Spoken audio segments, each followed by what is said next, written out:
Introduction. Ravi, have you done today's maths homework? Yes, I have gathered some information about the different sports liked by the students of our class. Okay, but how will you interpret which is the favorite sport among the students? It's easy. I have arranged the data in tabular form. Now by looking at the data, I can say basketball is liked by the highest number of students. Children, you see, collecting data is a very important task. We can arrange data in different forms and get some useful information out of it. So, in this lesson, we shall learn about data handling. Objectives. At the end of this lesson, you'll be able to recall the importance of collection and organization of data, calculate arithmetic mean, mode, and median of any given set of data, determine range of a set of data. Well, anybody knows why there is a need of collecting data? Suppose we have a data about the runs scored by different Indian batsmen in a cricket match. By looking at the data, can you interpret which Indian batsman had the highest runs during the year? No. Therefore, to find that, we need to collect data regarding the highest runs scored by each batsman during the year. So children, unless and until you don't collect the appropriate data, you cannot know the desired information. We collect data to record and organize it.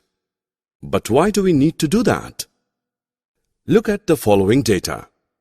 A class teacher of class 7th listed the weight of 10 students in this way. Is this data easy to understand? Now look at this data. You can easily know which student has highest maximum weight and which has least. So when we put data in a proper table, it becomes easy to understand and interpret. We can put many kinds of data in tabular form.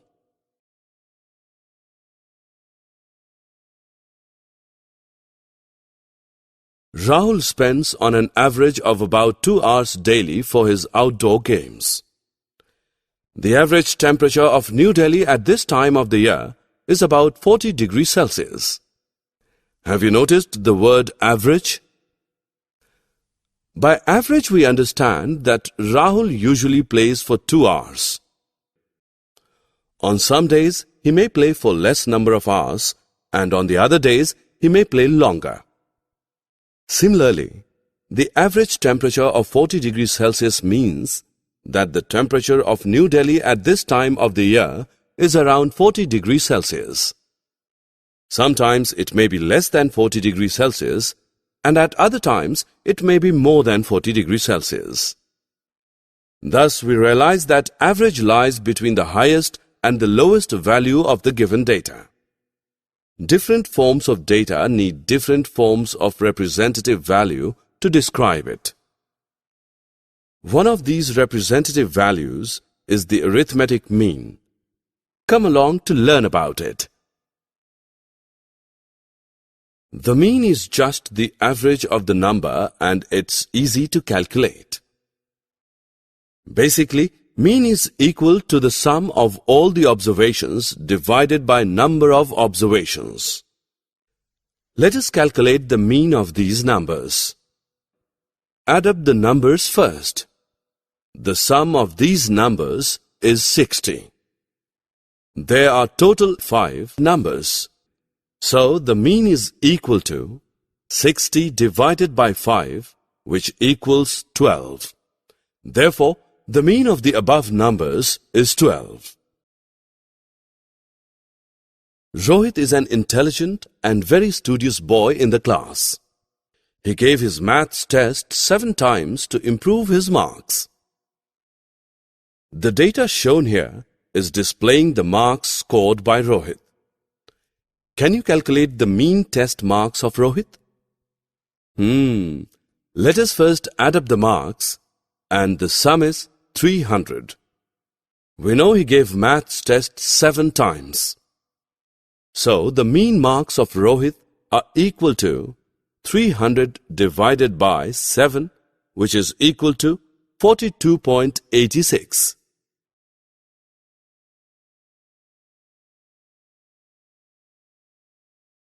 The range of a set of data is the difference between the highest and lowest values in the set. To find the range, first order the data from least to greatest. Then subtract the smallest value from the largest value in the set. So children, now you can also find the range of any set of data.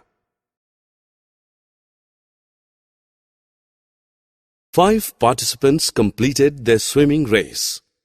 Can we calculate the range of swimming time from this data? Yes, it's simple. First, order the data from least to greatest. Now subtract the least value of time from the highest. So the range of swimming time is 3.9 minutes. The mode is simply the number which appears most often. See this example. We have few numbers here. How can we find out the mode? To find the mode, we need to first put the numbers in order, then count how many of each number. Now, see which numbers appear most often.